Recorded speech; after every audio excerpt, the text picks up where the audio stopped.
मेरा नाम गुरविंदर सिंह है।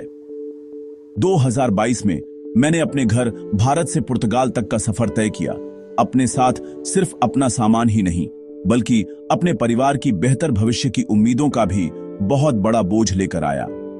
मैंने पुर्तगाल को अवसरों की भूमि के रूप में देखा, एक ऐसी जगह जहां कड़ी मेहनत का सम्मान किया जाता है और जहां एक व्यक्ति ईमानदारी से एक सुरक्षित जीवन बना सकता है। मेरा सपना सरल फिर भी बहुत गहरा था। यहां खुद को स्थापित करना, लगन से काम करना और एक दिन अपने परिवार को अपने साथ लाना, उन्हें वह स्थिरता और शांति प्रदान करना जिसके वे हकदार हैं।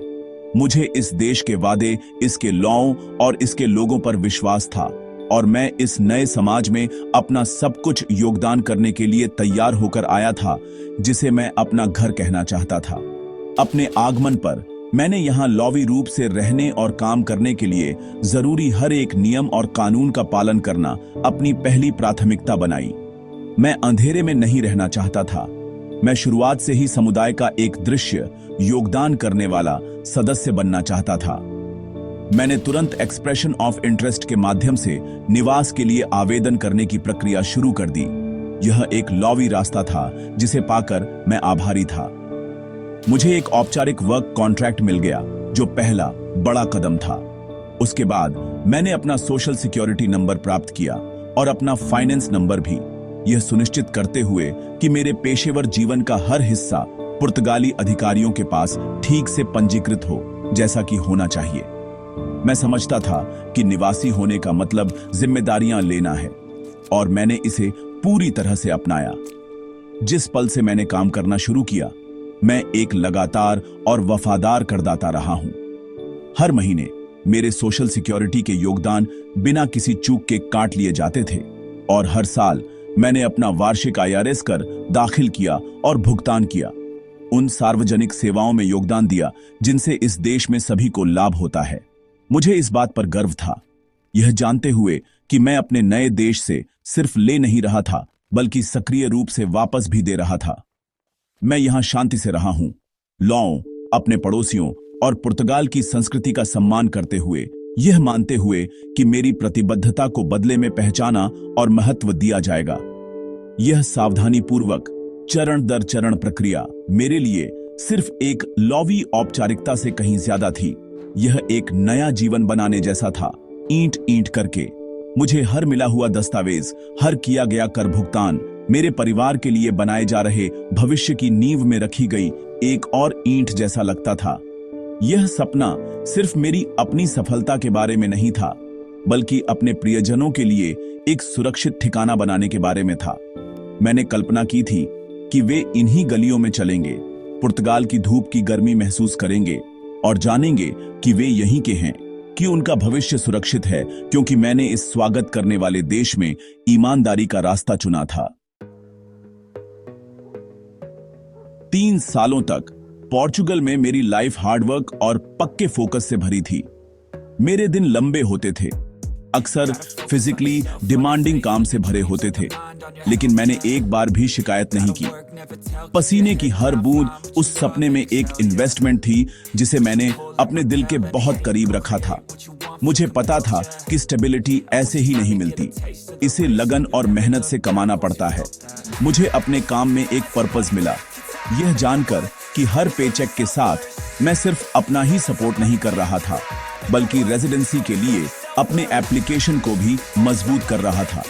मैं एक शांत और सिंपल लाइफ जीता था, पूरी तरह से अपनी रिस्पॉन्सिबिलिटीज और पोर्चुगल का परमानेंट लीगल रेजिडेंट बनने के लक्ष्य पर केंद्रित था। इस सारी मेहनत का नतीजा अक्टूबर 2024 में मिला। उस महीने मुझे आईमा यानी agency for integration, migration and asylum के साथ अपने बायोमेट्रिक्स के लिए लंबे समय से इंतजार की जा रही अपॉइंटमेंट मिली। उस ऑफिस में जाते ही मुझे उम्मीद और उपलब्धि की गहरी भावना महसूस हुई।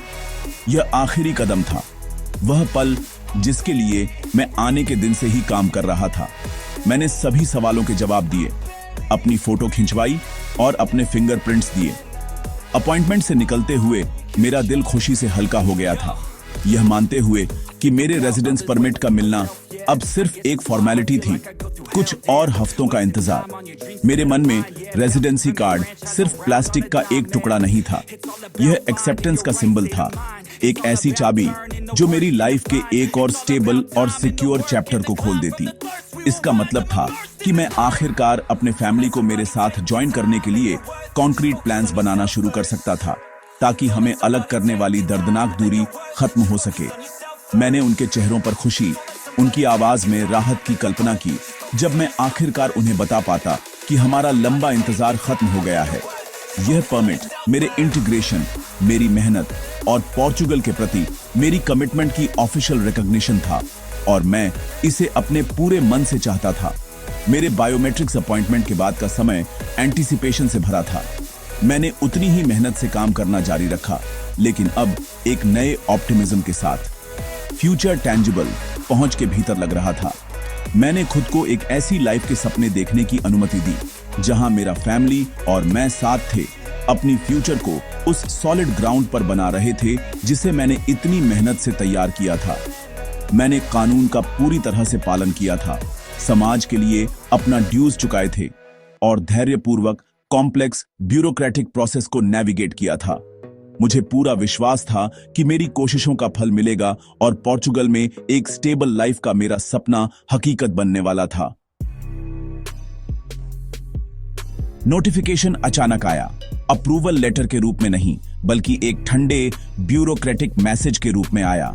मेरी एप्लीकेशन में कुछ प्रॉब्लम थी। जैसे ही मैंने वो शब्द पढ़े, मेरा दिल बैठ गया। इसमें बताया गया था कि प्रॉब्लम ऑस्ट्रिया की तरफ से जारी किया गया शेंगेन इंफॉर्मेशन सिस्टम अलर्ट था। वह अलर्ट एक वापसी का फैसला था, जो मैंने पुर्तगाल में अपनी लाइफ बनाने का फैसला करने से पहले वहां एक पुराने शरण आवेदन के कारण आया था। मैं पूरी तरह से सदमे में था। अचानक जो फ्यूचर मैंने इतनी मेहनत से बनाया था, वह मेरे आसपास ढहता हुआ महसूस हुआ, जिसकी नींव मेरे अतीत के एक ऐसे भूत ने हिला दी थी जिसे मैं बहुत पहले भूल चुका था। वह सदमा जल्दी ही एक गहरी और दुखद उदासी में बदल गया। सिर्फ इस एडमिनिस्ट्रेटिव अलर्ट के बेसिस पर एआईमा ने मुझे पुर्तगाल छोड़ने का फैसला सुनाया था, उस देश को छोड़ने का ऑर्डर जिसे मैंने अपना घर मान लिया था। मैं समझ नहीं पा रहा था कि यह कैसे हो रहा है। मैं क्रिमिनल नहीं हूं, मैंने कभी कोई कानून नहीं तोड़ा, न पुर्तगाल में, न ऑस्ट्रिया में, न कहीं और। यह प्रूफ करने के लिए मैंने तुरंत ऑस्ट्रिया से अपना ऑफिशियल क्रिमिनल रिकॉर्ड सर्टिफिकेट लिया, जिसमें साफ लिखा था कि मेरे ऊपर कोई चार्ज नहीं है, और मैंने इसे सीधा आईमा को सबमिट कर दिया। मैंने एक्सप्लेन करने की कोशिश की कि वापसी के फैसले के लिए एसआईएस अलर्ट कोई क्रिमिनल मैटर नहीं है, यह एक एडमिनिस्ट्रेटिव फ्लैग है। इस फैसले ने मेरी हिम्मत पूरी तरह से तोड़ दी है, और मेरे परिवार के लिए जो सपने मैंने देखे थे, उन्हें चकनाचूर कर दिया है। जिस लाइफ को बनाने के लिए मैंने इतनी मेहनत की थी, जो स्टेबिलिटी मैं उन्हें देना चाहता था, वह इस रूलिंग से बेमतलब हो गई है। यह छोड़ने का ऑर्डर मुझे एक ऐसे क्राइम की सजा जैसा लगता है जो मैंने कभी किया ही नहीं। यह मेरे जीवन के उन 3 सालों को इग्नोर करता है जो मैंने पुर्तगाली सोसाइटी का एक प्रोडक्टिव और कानून मानने वाला मेंबर बनने में लगाए हैं। यह मेरे द्वारा दिए गए टैक्स, मेरे द्वारा किए गए काम और मेरे द्वारा बिताए गए शांतिपूर्ण जीवन को नजरअंदाज करता है। मुझे इस तरह ट्रीट करना बहुत गलत लगता है। छोड़ने के ऑर्डर का मतलब सिर्फ एक देश छोड़ना नहीं है, इसका मतलब है मेरे परिवार के साथ मेरे फ्यूचर से जबरदस्ती अलग होना। हमारे सभी प्लान्स, हमारी सभी उम्मीदें अब एक दर्दनाक अनिश्चितता में लटके हुए हैं। मैं उन्हें कैसे बताऊं कि जिस देश को मैंने अपना सेफ हार्बर बताया था, वह अब मुझे छोड़ने के लिए कह रहा है। इस फैसले ने मेरी रियलिटी और मेरे सपनों के बीच एक खाई बना दी है, जिससे मैं खोया हुआ और बेबस महसूस कर रहा हूं। यह न सिर्फ मेरे लिए, बल्कि मेरे पूरे परिवार के लिए एक विनाशकारी झटका है, जो दूर से इस जर्नी में मेरे साथ रहे हैं। इस मुश्किल समय में भी मैंने उम्मीद नहीं छोड़ी है। मैंने एक वकील हायर किया है ताकि मैं इस पेचीदा लॉई लड़ाई को लड़ सकूं, क्योंकि मेरा मानना है कि यह फैसला एक गलती है जिसे ठीक किया जा सकता है और किया जाना चाहिए। हमने एईमा के फैसले के खिलाफ ऑफिशियली अपील की है, जिसमें अपने अच्छे व्यवहार, ऑस्ट्रिया से मिले मेरे क्लीन क्रिमिनल रिकॉर्ड और पिछले 3 सालों में पुर्तगाली समाज में मेरे पूरी तरह से घुल मिल जाने के सभी सबूत पेश किए हैं। हमने अधिकारियों से रिक्वेस्ट की है कि वे दूसरे देश से आए इस एडमिनिस्ट्रेटिव फ्लैग को छोड़कर उस इंसान को देखें जो उनके सामने खड़ा है, एक मेहनती, ईमानदार आदमी जिसने पुर्तगाल के लॉओं का सम्मान किया है। मेरी अपील सिर्फ एक लॉई चुनौती नहीं है, यह इंसानियत को समझने की एक रिक्वेस्ट है। मैं पुर्तगाली अधिकारियों से रिक्वेस्ट कर रहा हूं कि वे इस फैसले की वजह से होने वाले इंसानी नुकसान पर भी गौर करें। मैं उनसे रिक्वेस्ट कर रहा हूं कि वे यह समझें कि मेरी जिंदगी और मेरे परिवार का फ्यूचर दांव पर लगा है।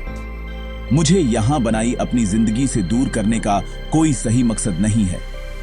मैं इस समाज के लिए कोई खतरा नहीं हूं, बल्कि मैंने इसमें अपना योगदान दिया है। मैं मौका चाहता हूं कि मैं अपना योगदान देता रहूं, अपनी जिंदगी यहीं बनाता रहूं और आखिरकार अपने परिवार के साथ मिल सकूं, जो मेरे स्ट्रगल को एक मतलब देता है। मैं आदर से रिक्वेस्ट करता हूं कि एआईमा के डिसीजन मेकर्स मेरे केस को दया और न्याय के साथ देखें। कृपया मुझे केवल एक केस नंबर या एसआईएस अलर्ट के रूप में न देखें, बल्कि गुरविंदर सिंह के रूप में देखें, एक आदमी जो आपके देश में उम्मीद के साथ आया था और उसने वह सब कुछ किया है जो उससे कहा गया था। अतीत के एक एडमिनिस्ट्रेटिव इश्यू को 3 साल की प्रूव्ड कमिटमेंट और लीगल रेजिडेंसी को मिटाने की परमिशन नहीं मिलनी चाहिए। मैं रिक्वेस्ट कर रहा हूं कि मेरे केस को उसके अपने मेरिट्स पर जज किया जाए, मेरे जीवन और पुर्तगाल में मेरे एक्शंस के आधार पर, जिस देश को मैंने अपना घर चुना है। आखिर में मैं सिर्फ न्याय मांग रहा हूं। मैं मौका मांग रहा हूं कि मेरा सपना पूरा हो सके, एक ऐसा सपना जो फेयरनेस और अपॉर्चुनिटी के वैल्यूज से गहराई से जुड़ा हुआ है, जो मेरा मानना है कि पुर्तगाल दिखाता है। प्लीज एक एडमिनिस्ट्रेटिव मिसअंडरस्टैंडिंग को मेरे परिवार के फ्यूचर को बर्बाद न करने दें। मैं पुर्तगाली जस्टिस सिस्टम और उसके अधिकारियों की इंसानियत पर भरोसा करता हूं। मैं प्रार्थना करता हूं कि आप इस अनफेयर डिसीजन को बदल देंगे, मुझे वह रेजिडेंस परमिट देंगे जो मैंने कमाया है और मुझे शांति और सिक्योरिटी के साथ यहां अपनी लाइफ जारी रखने देंगे। आपके कंसिडरेशन के लिए थैंक यू।